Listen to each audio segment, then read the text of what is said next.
Hi, can you hear me? I can. Is that pretty cool? That is. I've been waiting to hear what this sounds like from everyone's reaction. This is great.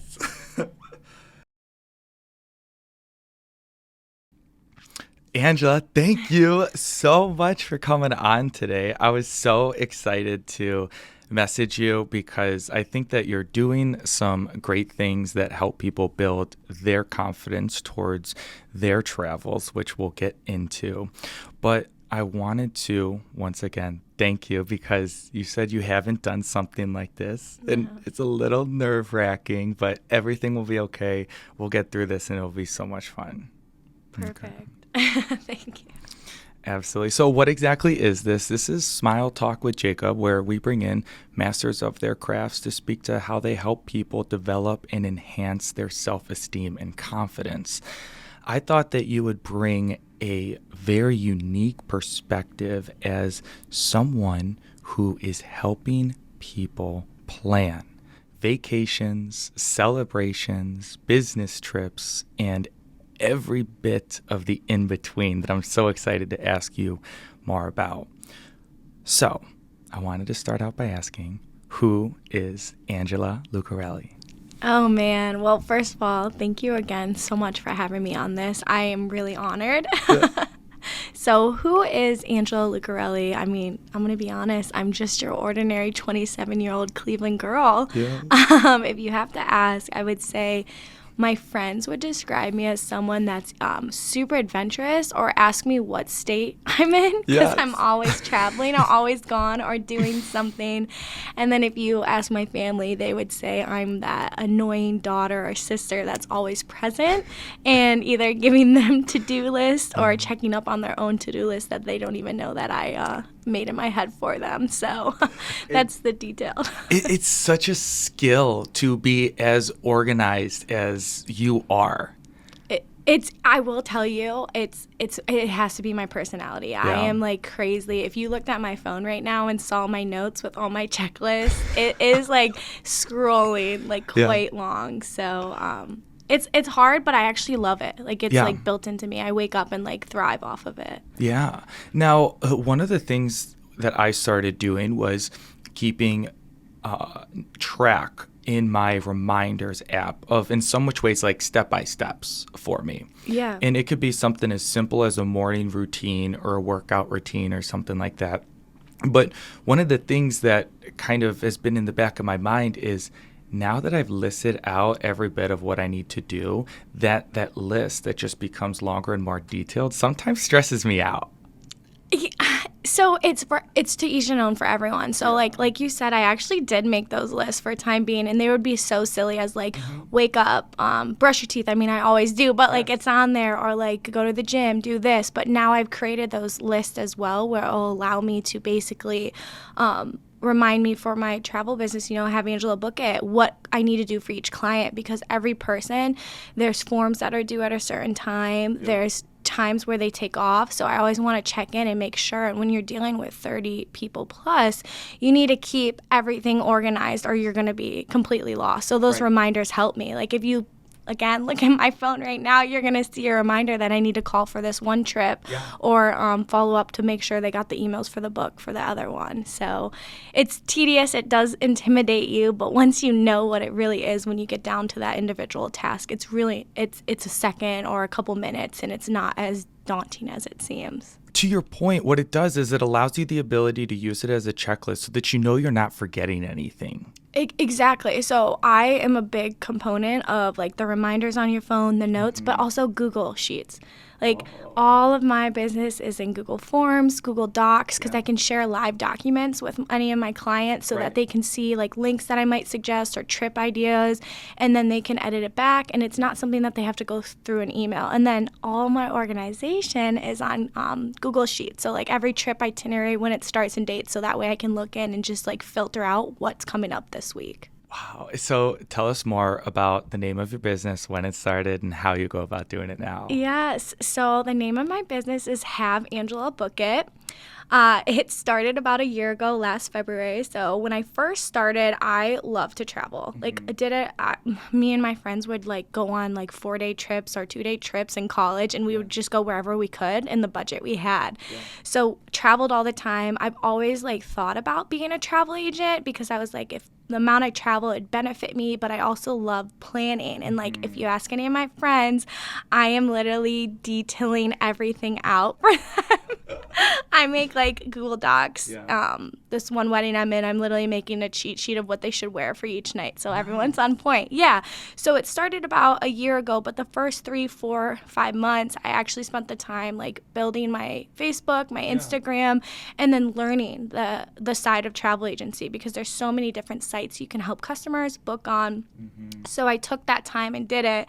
And then coming up with the logo I created on Canva and all my posts. And I joke with my dad and my friends now because, you know, it's Have Angela Book It. It's a little wordy, but when you're talking to people and they're like, I need to go somewhere, do something, you go, well, why don't you have Angela book it? So it's kind of a catchphrase. And what an interesting time to start it right out of what we just went through for a whole 2 years. You know what? I thought a lot about that. I actually am lucky, I want to say, because I could have started before COVID and there would have been so many unknowns. Like when COVID hit and travel canceled, no one knew how to handle it. I mean, I had a trip to Europe planned with some of my girlfriends. We were going around and we didn't know how to get our money back. It took us a couple months. And I don't know if you had anything planned, but it wasn't an easy process to cancel it. And then it was a fear of unknown, right? No one knew if they were going to travel again.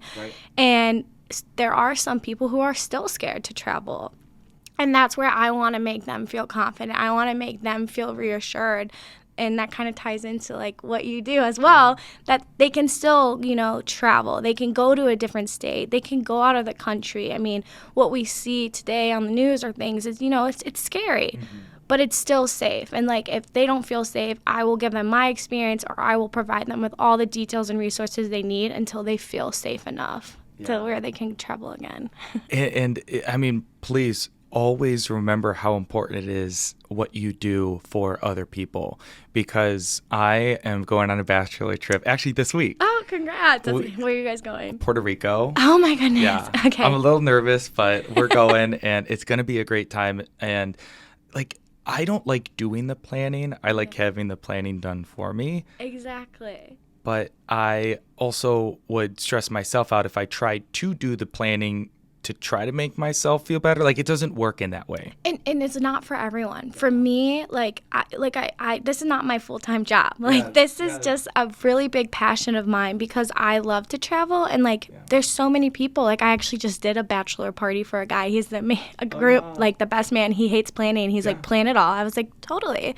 Because to me, it's fun to plan it. And then what I could do is give you options. So, like, there is a lot of stress. People just want to tell you where they want to go, what their budget is, what they want to do, and then you give them options. And I think that's a lot less daunting. Like when you have 2 or 3 to choose from a whole map of where you could go and what you could do. What are the easiest or main pieces of information that people can give you for you to be able to effectively and give them a plan of action? Yeah, honestly, what I just need is how many people are going, their ages, and then a budget is super helpful, and the length of the trip. And then if they have any desired location, like a state, a country, that's really helpful. If they know the exact hotel, that's like a bonus. That to me, I can just get that back to them like within the same like hour, 15 minutes. But when I need to, choose that hotel and give them some suggestions, it takes a little bit longer to find it, because I want to make sure not only what I find works, but isn't in a scary area or not up to the standards that they want. Right. And I think that's the biggest thing for me is a lot of these places that I'm going to, I'm uncomfortable or just have never been to before. So it takes me back to how my buddy wound up telling me that they have the whole trip planned. They sent us the itinerary and stuff. I was like, oh my gosh, like good. That makes me feel so much better. Well, it does, because then you trust it. Like, it sounds silly, but when someone else asks a question or handles a task that is scary to you, but it comes from someone that you feel comfortable with, confidence is through the roof. Yes. Like, I've called hotels for people that they could call and do the same thing, but when they hear it from me, they're immediately like, oh, I feel so much better. Yes. And I'm like, to me, it's gratitude, because I feel amazing that, like, all right, I helped you, but it was really easy task, but it felt good, and that's like what I get from this too. Yeah. What has been the bachelor trip or just trip itself that you've enjoyed planning the most? Oh,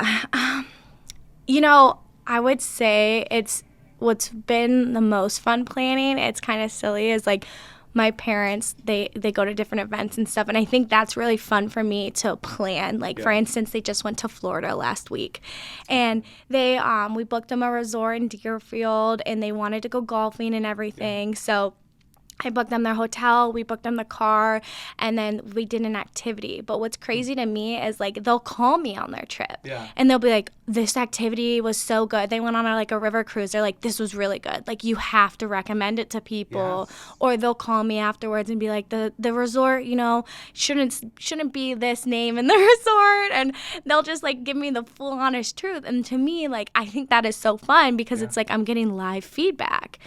Because, I book mainly for friends and family, but there's quite a bit of, like, I don't want to call them strangers now, because they're not, but people that never have met me in person and just trusted me from my website or Facebook page, I should say, and Instagram, and let me book their trips for them. Yeah. So what are the Facebook and Instagram pages? Okay. So it's super simple. It's just HaveAngelaBookIt for Instagram, and then also Facebook too. So they're both the same.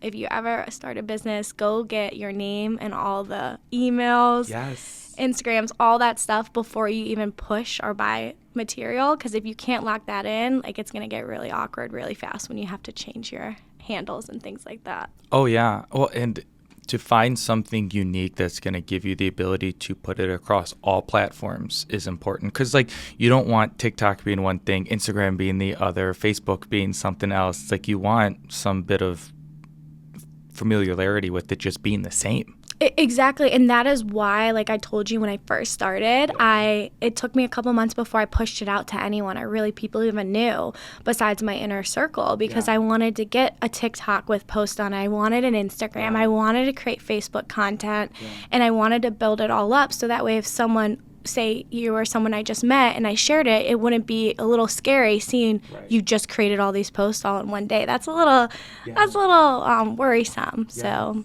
yeah, I definitely agree with that. Now, have you always had an knack for just being able to find fun things to do in both places that you have and haven't been to before? Or how do you come up with these things to do? So, my degree in college was marketing and international business, and my imagination, if you were in my mind right now, it is wild. When I do travel, a lot of time it's not solo, so it is with friends, and we just kind of either see what's going on in that city, or we've gone on different sites where you can pull an activity and you do it. Like, there's times where we've gone to Miami and we meet someone on the corner that's like, get in a club, and we end up going to a club and we're out for quite a while, or we're in Iceland and we look up random tours and then we catch the aurora light. So it just depends on who you go with, but there's adventure in every state, even the states that you don't think to visit, or the countries either. Yeah, and to your point, it's not just only for, two people travels. It can be as big as these huge groups, but what's the biggest that you've planned for? Oh my gosh, so the biggest, it is a bachelorette party. Okay. There are going to be 16 or 14 of us. Yeah, so it is a quite big party. We got the house, we're renting a boat, and then we're planning all the tours, and there are some surprises. It hasn't happened yet, so I can't tell you all the details, but that was the biggest, and it's hard because all these people are coming from different locations where they're traveling. So there's some of them that I'm watching flights for, and there's others that ties in where I'm sending out a detailed list of what's happening every day, the reminders, and kind of how they pay, because a lot of times when you book things, you don't always have to pay up front. So You can do payment plans. You can pay later. And you just need to make sure you stay on top of all that. And that ties back into the Google Docs and the forms. It really helps it out and makes everything a little easier on me, but also the people that are planning it too. Does it get exponentially harder the more people that you plan for, or does it reach a point in which the groups are so big where everyone's kind of doing this same thing or the same considerations and it actually becomes a little easier? It's like a yes and no to both. When you plan a lot of like larger bachelorettes or bachelor parties, it's kind of easy, right? Because they all kind of want the same end goal, just a different location. Yeah. So that's a bit easier, and that's nice. I like those because I can use suggestions from other people. But when it gets to more people and they're all different locations and smaller trips, it's a little bit more tedious. It is a little harder because you want to make sure you choose what the customer wants or like the client. Because I always tell them, like, you don't have to use me. I'm here as a resource. If you can find it cheaper, I fully support that because this isn't a mainstream of income for me. This is just a passion and something that I feel great when I can help someone. So I like them both, but it's a little easier to copy and paste a bachelor or bachelorette party that's a little larger. Now, what are your thoughts on what's going on with the airfare or the plane industry, the travel industry in regards to that aspect? Because it just seems like it's not reliable. No, it's been, so the last couple months, it's been so bad. From leaving from Cleveland to get to Florida, it used to be like $100, $200. Right now, you're looking at $400 to $500. Yeah, and this is months out. So it's the pricing is incredibly high. I worry a lot of the airlines, some of them aren't reliable anymore. So you have to be careful. And when I have customers that book their own airfare on their own, I still ask them to send me their information because I want to track it for them. Because if something happens, without them, again, I wouldn't benefit in any way. I would just find them a solution because it's scary when you're in that position. The airlines' pricing are increasing. They're unreliable. My poor client was stuck in O'Hare on Friday from 6 in the morning till 7 at night. Yeah, the flight kept getting delayed, and we called and tried to get them on standby, but there just wasn't enough people. So it's moments like that where when you have someone to call instead of trying to wait online with the airline, it makes you feel a little bit better. It takes the pressure or the stress off of you, but they're not reliable. No, and if the prices keep going up like they are, that's where I know some people are a little more strapped on cash or it's a little tighter or harder for them. There are so many payment options where you can actually pay even after the trip is done. So you won't have to worry if it's not in your budget right away, you can work towards it. Yeah. Yeah, it's crazy. So if you haven't bought your flights for Puerto Rico yet, you should buy them. It was funny because I went on Google and typed it in, and it said flights from, $275, and my buddies were all saying that theirs were like $600, $700, $800, and I said, I don't know what you guys are doing or where you're booking through. I can find one for $276. Well, I clicked on the first one. I think it was, I don't know, like maybe Southwest or Delta or something. No, United. Okay. So I got the first on United, and then the second one, which was the way back, was for Spirit. Oh, you're going to have all those extra charges. Well, not only the charges, but it was a full day's worth of travel. Like I'm talking 24 hours. Where did they have you stopping? At that point, I would have been like, go out and explore the city. Literally. So I don't know where they had me stopped for that intermediate time, but that intermediate time or that layover was so unbelievably long, which stretched out all my travel time. And so I was just like, I'm not doing that. So what was the next flight? It got me right up to that $700-$800 mark. And that's what's happening is those layovers, I've noticed across the board, have gone from like the standard 30 to 2 hours to 10 to 12. And I'm like, is there that's just a shortage. And I mean, we're not just seeing it in the travel industry. You're seeing it across the board on everything. And I think it's unfortunately going to be like that for a little bit until we can see things start to take a better turn. Yeah. But I do have, there's a great app called Scott's Cheap Flights that I'm subscribed to. So every day I get options where you can fly out somewhere, and it could be really cheap. Like to get to Boston from Cleveland, they have deals for $88. So there's a lot of flights you can choose are like Frontier is doing all you can fly pass for the summertime. Really? Yeah. So from May 2nd to September 30th, you can go on flights. You pay a cent, and then for your seat and bags, and then you can fly anywhere you want. But it doesn't always guarantee you get the seat. You have to book it a day in advance. So it's like last minute on the fly type of opportunities. Yeah. But if someone wants to do that, has that flexibility, there's always there's endless options out there. Yeah. I remember the last flight that I went on with like my family, we were running from to catch our connecting flight. But then we get there. And it's still waiting, right? Oh yeah, absolutely. The plane wasn't even there. No, that's that, and they don't tell you that when you're on the when you're on the plane, Yeah. freaking out, ready to go. I will say, everyone in their life has to run through an airport. If you haven't run through an airport, you have not experienced traveling yet. So Yes.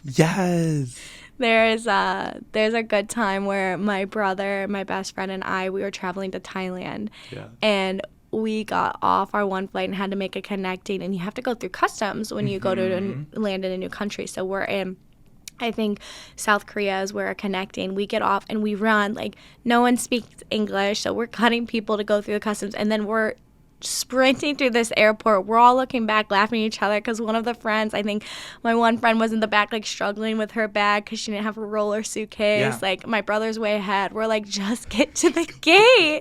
Go. And like you said, we get there and like they're waiting, and we're like, we just had a dramatic scene, and there was no reason for it. Tempers have been flaring high within the airline industry.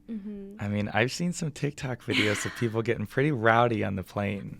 In that tier, it's back to like everything post-COVID. Yeah. It's changed everyone's perspective and everything. And social media is always out there, so you have to be mindful what you do at all times. But that's where if you have a travel agent, you have someone doing that stuff for you, they'll hopefully calm your nerves where you don't have to react on those situations on the flights.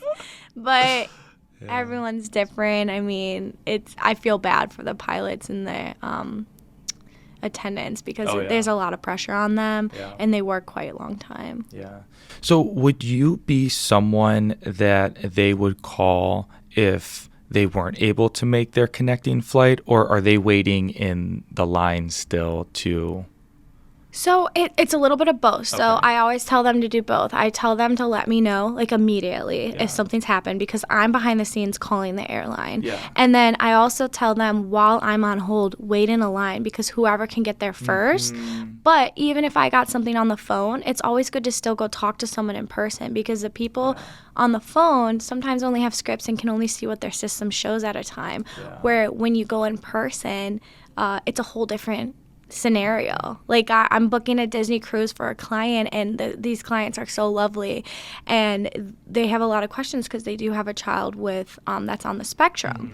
Because of that, there's a lot of questions that we need to make sure that Disney can accommodate, and the people behind the scenes, they don't have the right answers. That's reassuring for that mother, and that's where I told her, go on to the ship, go speak to the people. I apologize, I can't do that for you, but they're working day in and day night. They know how to handle this situation, and they'll give you a little bit more reassurance and comfort that you need. And walking through that with her, it's made her feel a little better than what the information we're just getting from someone that's behind the scenes. And nothing wrong for them, they just have what they have in front of them at the resources that they can use. And I'm glad that you shared that story, because there are so many considerations to be taken when any person considers a vacation for themselves and their family. But then there are also so many other things to consider that never even come into our brains when it is time for us to actually move forward with it. And I love that you are doing the thinking for people so that there are the least number of surprises possible? I tell everyone that I meet, I'm a very blunt person and very direct, and I ask hard questions because, like you said, I don't want anyone to be surprised. Right. Like, I'm gonna tell them everything. I'm gonna share them the link to where they're gonna go. I'm gonna let them know, like, if you're gonna choose a Spirit Airlines over like a United American, you're gonna pay for the seats. Those, it's not gonna be comfortable. But at the end of the day, I never ever make the decision for the people. I always give them everything to make, because if you make a decision for someone, you have to own up to it if they don't like that decision you make too. Oh, that's so fun. That's so fun. And I'm sure you have been able to learn from every bit of what you've done that you've been able to implement in your own travels. And I still can't believe how much traveling you do and how many places that you've been to. I mean, where's been your favorite place to go? Oh, it's a toss-up. I love Europe a lot, but I will say Haiti. I've gone to Haiti. Really? That was one of the experiences. You can't go now. Like, I still get emails. It's a really bad alert. It's just not safe. But we went about 10 years ago, and I think that was just such a beautiful, welcoming experience to go there, to be able to see everything. Because it was me and I think like 6 or 7 of us from high school. We went with a church to be able to help out, and it was incredible. I think that was one of my favorites. But then again, I still love Europe. Any trip over to Europe, I think, is a top contender. Do you have anything planned? So I am trying to go to. I always have stuff planned. In March, I'm going, I think, to at least Dallas, Montreal, and New York City. Oh, wow. Yeah, all in 1 month. But Europe-wise... all in 1 month? Yeah, that wasn't even like the next few months that followed March? No. And I'm blessed because this is not my real job, but my real job has me travel quite a bit, which is even better. Yeah. So I'll be able to go to Dallas at the beginning of March. In the middle, I go to New York, and then the end, I'm going to Montreal. And then a ton of Florida, Nashville, Colorado. That's coming up in the summer, and then I hopefully in the fall. My plan is to get back to Europe. I've never gone to London, so. Oh, really? Yeah, if you've been, I would love to hear your stories and recommendations. I did do a study abroad twice, and London was one of the places that we hit. I am someone that is very comfortable in being in places that I'm familiar with. Yeah. So although traveling is fun for me, towards the end, I can't wait to get back. And even during, I'm a little like kind of miss home. Yeah. So what I can tell you is you're going to roll your eyes and I tell you this, but like they do have a Chipotle. You got Chipotle? In England. Yes. Okay. This is going to sound wild, but I do not judge you because you have to try fast food in different countries. Yes. It's insane. Oh, yeah. In Spain or somewhere, or Thailand we went, they had like chicken wings from McDonald's. Yes. It was crazy. I was like, this is not on our menu. So, I'm not judging, but definitely there are some probably better food options. They had in Luxembourg, when I went there, a McDonald's that served American fries.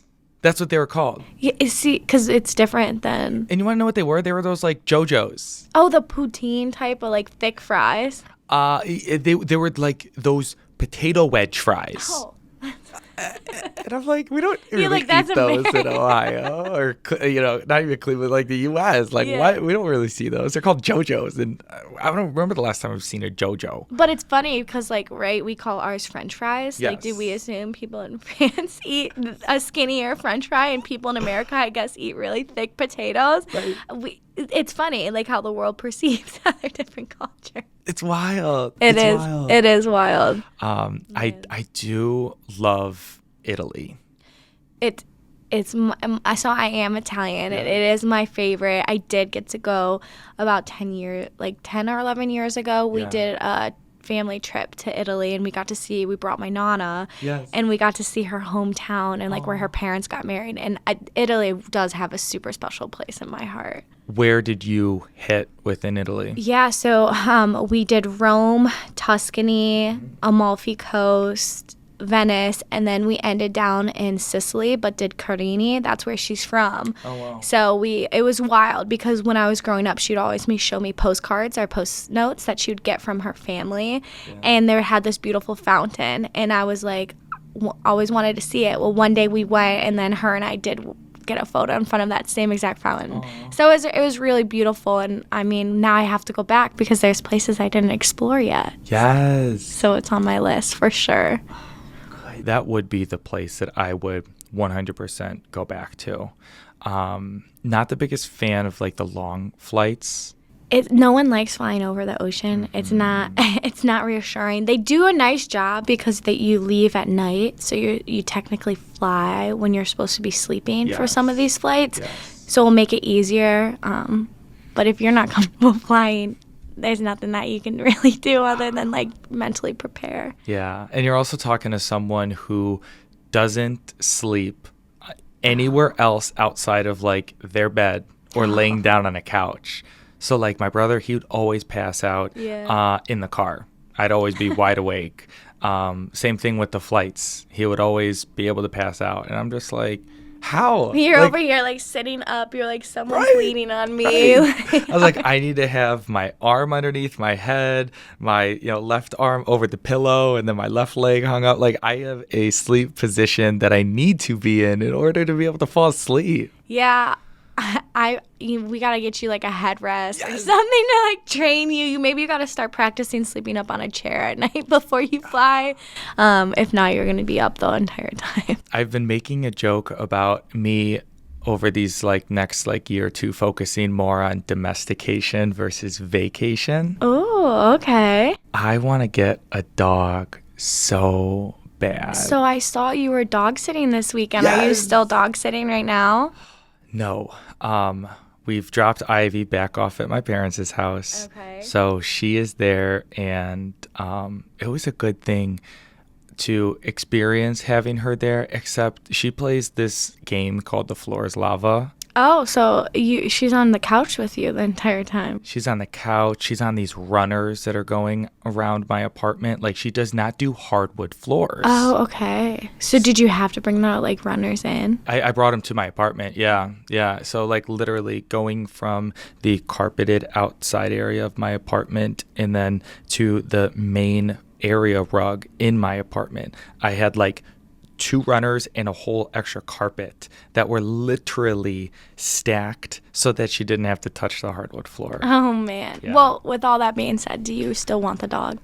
Yes, I do. But I didn't even tell you the worst part. And I don't know if I'll keep it in here for this podcast. I think I know where you're going because I think I saw your post. Yes, you did. Literally. I can imagine. I can paint a really vivid picture of what the worst scenario would be. I think it was all like stress induced. Well, it's a new place for her, right? Yes. It ties back to people. When people are in a new place or traveling, they're stressed and they're freaked out. And this is gonna be TMI, but there's a lot of times people's like body changes. Going in the bathroom is completely different when they travel because it's not a comfortability. A lot of people are clockwork, so you have to really relax and be comfortable. And like if you have all the information I've learned, you feel better. And you're so right about that. And is there any way that you take that into account with someone's personal travels? That's not a question I had. I mean, I don't really ask people how their body flows. Yes. I mean, my friends and family, I obviously know myself. I would like to think that they would know how to handle it. If not, and someone ever does ask me, like I will definitely give them my tips and tricks, which is just relax, understand it, and just always set time apart. But I mean, no, I don't help people out in that aspect. That has never been a question. No. If someone asks me that, I will give you a call and tell you I got my first question on how to help people there. Goodness gracious. Yeah, I would say I'm fairly regimented, but I have noticed for myself what it is that my body does and the way it reacts to situations in which I know I'm headed into something that's different than my everyday routine. Exactly. And even like sleeping like beds and stuff. Like I'm doing a wedding block for a person, and they wanted to make sure when one of the rooms, their grandfather or their dad has to sleep sitting up.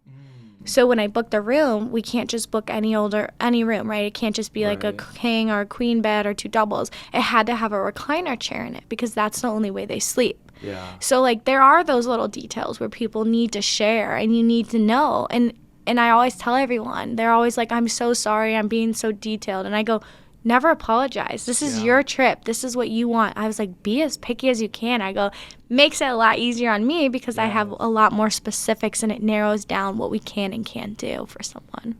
I wouldn't even know where to start. So did you take the experiences that you already had planning for yourself to then implement them into how you can help others? Or how did you start your process? Yeah, so like how I started is be traveling so much. By the time I started this, I think I've been to like 8 or 9 countries and like 20 states. So like I've had a lot of travel, a lot of mistakes I've made while traveling.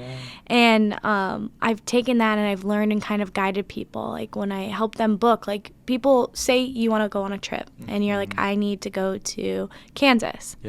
I would be like, okay, well, first things first, do you like flying in the morning or night? Because some people don't like flying at night. It scares them. So we choose flight times. We choose, if it's an older couple, I'll never book them a 40-minute delay, right? Or a layover. If I do that, I don't want them to have to try to run through the airport. So you got to be mindful of the timing. And that's not things that everyone thinks about. Because when you see a longer delay, you're like, oh my goodness, I don't want to wait. But I'm like, by the time you actually get there, get off the plane, that's 20 minutes already. And then you have another 20, 30 minutes. So that's kind of, yeah, exactly. Sorry, I kind of took a while to get to your point, but I've used my past big mistakes to help avoid for people moving forward. Do people have common mishaps or mistakes or things that they do that like 100% that need to be avoided? Yeah, I can give you a personal example. Please. So I don't know if you've ever gone to the Grand Canyon in Arizona before. If you go, book your hotel in advance. So I was on a trip, me and my best friend. We went to Arizona. Where we were staying in Phoenix, I think it's like 3 or 4 hour drive. Okay. Kind of close. We rented a car and we're like, we'll drive up. We'll just find a random hotel where we can stay on. It was the weekend time. Well, we drove up there, saw the Grand Canyon, tried to find a hotel, and at this time we were in college, so we didn't want to spend like $400 or $500 a night. Right. So we couldn't find any hotel. We had to drive an hour back towards town. We actually ended up staying on a stranger's couch via like an Airbnb. We were like, hey, do you have rooms? He's like, no, I have a couch available. I was like, we'll take it. We were so desperate at that time, and her and I slept on this couch. It was the scariest, craziest experience. Looking back at it, we were terrified. Now we laugh because it's like really funny that this random man let us sleep on his couch and people were coming and going. But that I will always tell everyone to make sure you have your hotel before you even get to a city. Yeah. Because if we pre-booked, we would have been totally fine. But we didn't, and we learned from our mistakes. Gosh, that reminds me of when I was moving my brother to Los Angeles, and we took the whole road trip right from Cleveland, Ohio. That's a long drive. So long. And I don't know really how like my mom or dad told us not to do anything different in the way that we planned it, and by planning it we like didn't. Like I was just like, we're going to start driving and then we're gonna go for some period in which we open a window where it's just like, okay, we're gonna stop in the next like 2 or 3 hours. Yeah, just so you get yourself to the next point. Yes, but we didn't know where the next point was. See, I do. That's fun. I think that is really fun because you're gonna see so much more. Yes. But did you find a place to stay? Yeah, we stayed in South Platte, Nebraska. Oh wow, Nebraska is pretty, but it's a lot from that road from Cleveland to LA. It is just straight field. Oh, it was horrible. It was horrible. There was absolutely nothing interesting about it. We saw a bunch of cornfields, a bunch of windmills. It wasn't until we stopped in Nebraska, which was a great stopping point. Like literally there was this small little city that had everything. We're talking like Cane's Chicken, Did it have a Chipotle for you? No, it didn't. It had a Domino's. We got Domino's. Okay. But they had everything that you wouldn't expect to be in this random place right off the highway of Nebraska. But that was also fine for us to do because it was June of 2020. Oh, so it was like when people started to get really scared and weren't leaving the house. Yes. So no one was traveling. No, and that town probably honestly appreciated you going there. Yes. And now you speak of it, and people might go visit to go have that Domino's. It's so funny because my buddy who does a bunch of traveling, mostly road trips, because he was taking his car as he was like hopping from state to state, because he was working remote, so he stayed in a new place every month. He recommended South Platte. See, that's the thing is like when you go and experience it, word of mouth is seriously so crazy because no one would ever think to go there in Nebraska, right? No. But now anytime you hear someone going, hey, I'm driving from Cleveland to Colorado or to LA or to Arizona, you're like, stop here. It will be, it's an amazing little town. And then maybe one day that town will be a #1 tourism spot for watch out for South Platte, Nebraska. Their business will be booming. And that was the thing, though. It was so easy to get a hotel because there was so much availability because no one was doing the traveling. Which is really nice. Yeah. How has it changed now? Like, are there a bunch of people traveling? Are we back to like people are spending money and time on things and places that they shouldn't? Are we back to that? We're definitely back to that in flights, as we talked about. Hotels, what I tell my clients is there's always a place to stay. Yeah. They're the nicer ones and stuff are gonna get booked up, or the places that have a really big popularity, like in Vegas during March Madness. It's gonna be hard for you to find a hotel because everyone already pre-booked those. It's coming back. It's a little bit better. Cruises are filling up really big. Really? Yeah, because the cruising industry, they finally released the restrictions on your vaccination status. So by doing that, it allowed people to now go back on cruises, and they've been doing crazy promotions. So cruises tend to fill up a lot quicker than I've seen like in hotel rooms or things like that. But it's also the craziest hotels that will fill up that you would never think, like Bowling Green, Ohio. I went there. Yes. And we're having a reunion for my sorority. And I was like, hey, I'll call the hotel and see if we can do a room block. Well, that same exact weekend, there's a soccer tournament. So all the hotels in like Perrysburg, which is a city over, and Bowling Green, they're filled up. So I was like, wow. I was like, no one would have thought. You would never think in Bowling Green, Ohio, on a random weekend in April that the hotel is fully blocked. So it's a hit or miss, but it's definitely has increased. It's getting back to a little bit more normality, I would say. And Airbnbs. Highly recommend. Yeah, still. I heard there's the whole up in arms about the small little fees and charges that they're doing, and they've become, I think, maybe even a little bit more expensive over time. They are more expensive, but it's if people don't want to stay in a hotel and they want to be just with their family and stuff. When we just went on our family trip in Europe to Spain, we did Airbnbs the entire time because we didn't want to be separated from each other in a hotel room because there were 6 of us. Yeah. And yes, there's fees and stuff, but they shouldn't be hidden. When you check out, it will list it all out for you. I mean, when you rent bigger rental properties, there's actually contracts you sign that just kind of restate those rules. So as long as you read over that fine print, or you have me or your travel agent or someone that does it for you and they call it out, you should know exactly what you're getting. However, if you're there and you're doing some crazy stuff, there's obviously going to be fees applied to it. But I always do tell people to try to choose an Airbnb or choose a house or a rental if you're going somewhere where you want to have everyone together. But if you like someone cleaning your room and stuff, the hotels are amazing too, and they're great. So Airbnb versus VRBO. Big difference, not a big difference, one to consider? So I've been using VRBO a little bit more because I think the pricing, like you said, Airbnb pricing is a little bit more, but VRBO has been a little bit better in their pricing. I haven't personally stayed in too many VRBOs, or my clients have, but I would say it depends on your price point, right? Like it's hard for me to always give advice to people because I need to know what they're comfortable spending. If you are okay spending a little bit more, I would always say Airbnb because that's what I'm comfortable with. Okay. But VRBO has a little bit better price options, and they're still nicer homes.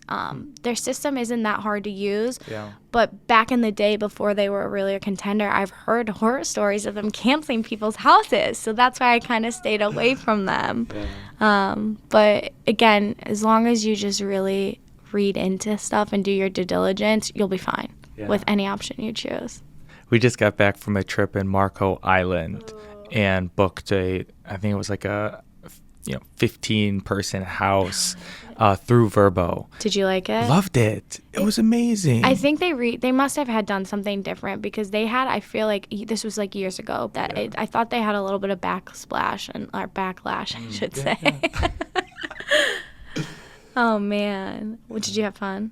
It was so much fun. And to your point, it was so much better than staying in a hotel, especially for the reason that it had a pool. Yeah. And I thought it was the silliest thing for someone in Florida to have a pool. No, it's a must. It's an essential. It's if you go to Florida and you don't stay somewhere with a pool, whether it's a hotel or a personal house, you're doing Florida wrong. Literally. Even if you can go to the beach and it's in your backyard, you still want a pool. Like a pool, the weather there is crazy and it's fun. But like back to your point, like there were so many of you. If you guys got a hotel room, when would you see each other? Right. I mean, you would when you go out and do stuff, but the real moments and the memory and those stories you take back and tell for times happen when you're all together at all times of the hour. You're so right. And you're going to cringe at this because it would be a vacation that you would never plan for someone else, but it'd only be something that a family would do to itself and each other. It's me, mom, dad, brother, sister, so the 5 of us, and my aunt, uncle, and then 2 cousins. Oh, wow. So we've got 9 people. And what we were doing on a yearly basis was going to Ocean City, Maryland, and we were staying in a 3-bed condo. You guys didn't fight, did you? My parents had a room, my aunt and uncle had a room, and then me, my brother, sister, and 2 cousins, all 5 of us, were in 1 bedroom. Was it bunk bed style? Like No. We shifted the 1 double bed into the corner where me and my brother were. Yeah. We shifted the other double bed that my sister and my cousin were in. And then my other cousin, he stayed in a blow-up queen mattress. So literally, it was a game of Tetris within that room, and everyone was packed to sardines. But like, okay, so you think of that, like right now you're smiling, you're cheesing because it takes you back to that moment of how fun it is. Could you imagine how your memories and everything would be if you guys stayed in a hotel?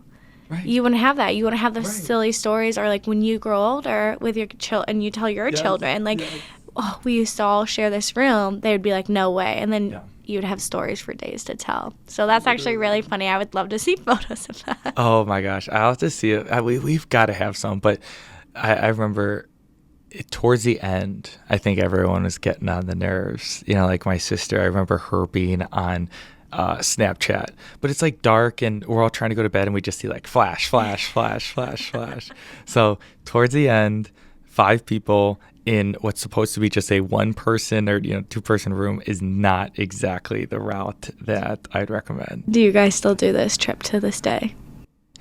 We still get together on a yearly basis. Last year, we substituted for that Marco Island trip. Oh, okay, good. So do you all get a little bit more room, or do you guys still do 3-bedroom? No, we got a lot more room at this last one, and that was so much fun. But you're totally right. I did not realize how crazy the weather was. Yeah. Wild. It's changing. I mean, look at this weather right now. We haven't had a true winter. No. We've had maybe right around Christmas, a couple really cold days, but now the weather's really warm. So a lot of people maybe aren't really doing vacations, they're doing staycations. So people are enjoying the city or going down to like Hocking Hills or the cabins and renting it, or Tennessee, just to get away. And it's drivable. I always tell people, if you can drive too, do it, because that's still a vacation in itself. Yes. Aw. And throughout this whole time that we've been talking, you have been smiling about how you help people and make them feel more confident. But I wanted to know, what makes Angela smile? Oh, man, what makes me smile? Honestly, it's the little things. Like the eye smile, everything. I don't drink coffee, so I wake up and this energy you're getting now, you get it bright and early, 6 or 7 in the morning.